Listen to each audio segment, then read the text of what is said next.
Hi, I'm Yuhao from East China Normal University. Today I will talk about my work on how microhabitats and island area and isolation affect the ant distributions on fragmented habitat islands.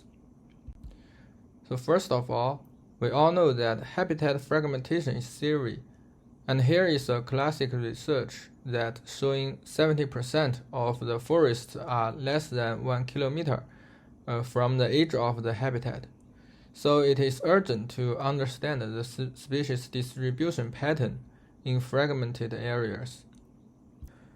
Studies usually utilize the theory of island biogeography to understand the effects of patch area and isolation on biodiversity in fragmented habitats. And the TIB was raised by Robert MacArthur and Edward Wilson in 1967, and it is indeed a fundamental theory in ecology. TIB states that the number of species on an island is balanced by species colonization and extinction. So we can observe a positive species area and a negative species isolation relationship. However, despite the elegance and simplicity of the classic TIB model, it has some disadvantages.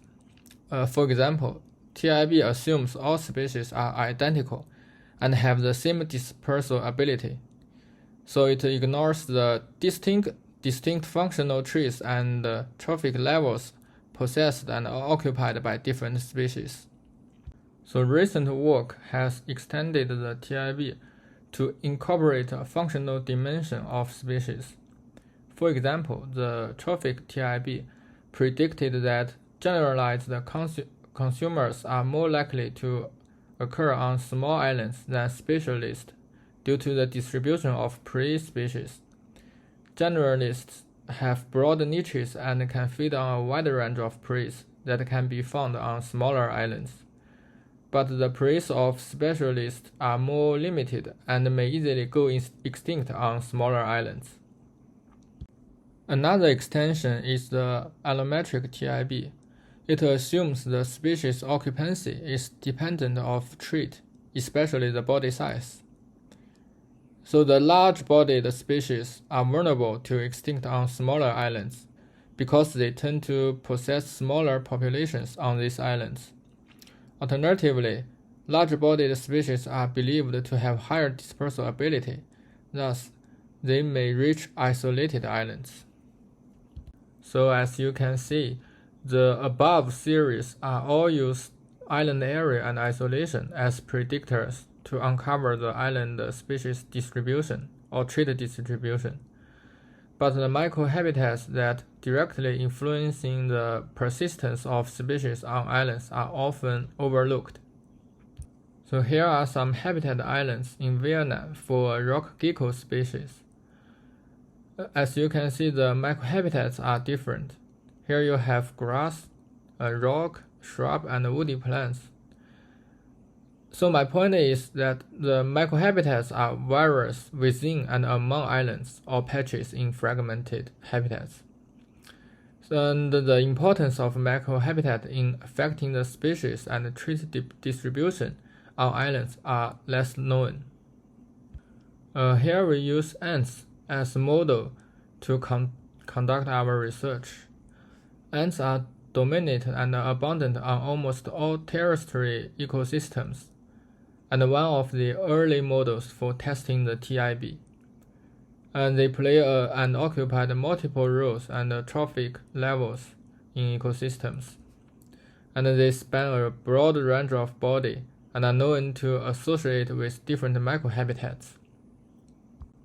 The study region is the Southern Island Lake in eastern China.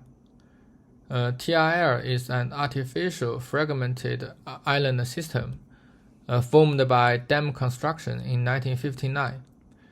The dominant plant species is mushroom pine. So our questions are how microhabitat and island attributes measured as island area and isolation affect the species richness and abundance of island communities, and how microhabitat and island attributes affect the distribution of body size of ant communities.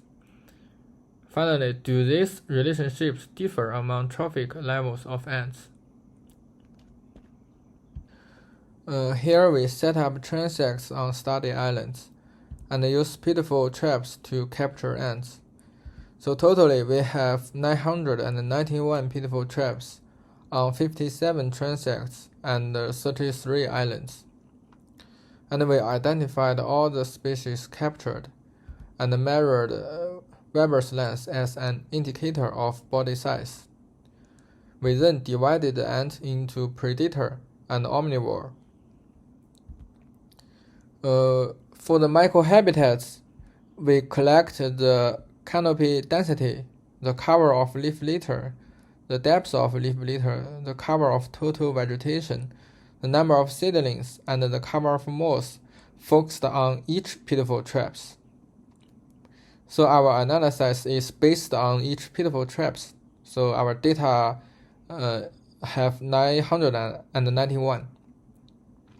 We calculate the diversity matrix as species richness, relative abundance, and the community weighted mean of body size.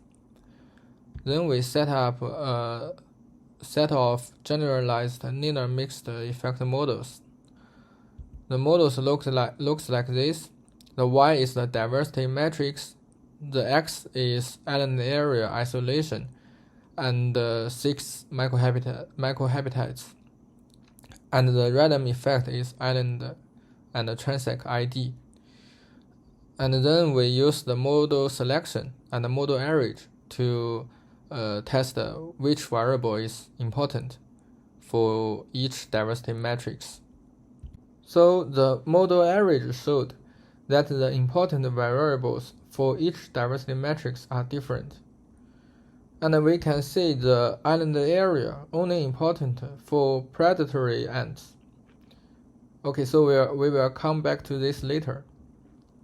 So here we first focus on the effects of island area and isolation.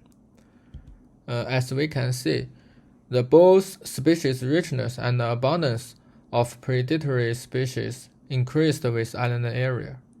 This means the predatory species are more vulnerable of habitat fragmentation, and the smaller fragments support less predatory species, which in line with the trophic TIB.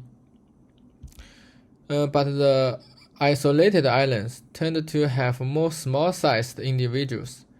This is opposite to the allometric TIB.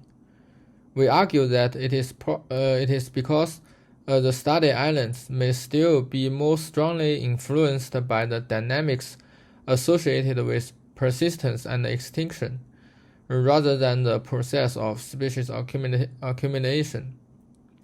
So the isolated islands will lose the large-sized species and individuals. And then we take a look of the microhabitats. We can see in the right table, the canopy density and the cover of leaf litter are both relatively important in explaining the predatory ants, and they both have a positive effect on species richness and abundance of predator.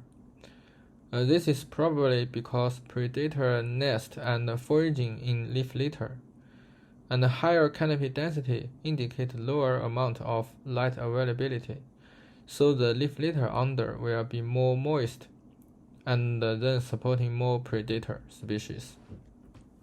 Besides, termites are abundant in moist leaf litter. In our study region, we have several large predator species, and they are specialists feed on termite. For example, the Asian needle ants. And this will explain why we will observe more large-sized predator in habitats with large amount of leaf litter. Cover of vegetation and the number of seedlings represent the abundance of understory vegetations. More plants should result in more ant species, but here we found the species richness and abundance all have a negative relationship with these two variables. This is probably because although the plants are abundant, the diversity of plant species are low. As we mentioned above, the main tree species in TIL is mushroom pine, so the seedlings are mostly mushroom pine with low species richness of plant. Study has shown that ants' foraging speed in moss may be slow compared to bare ground, tree barks, or vine-like vegetation. Thus, we may find more ant individuals in moss habitats, especially for omnivorous ant. And if we take a look at the effect of cover of leaf litter and cover of moss on predator and omnivorous ants, we will find an opposite effect for both trophic groups.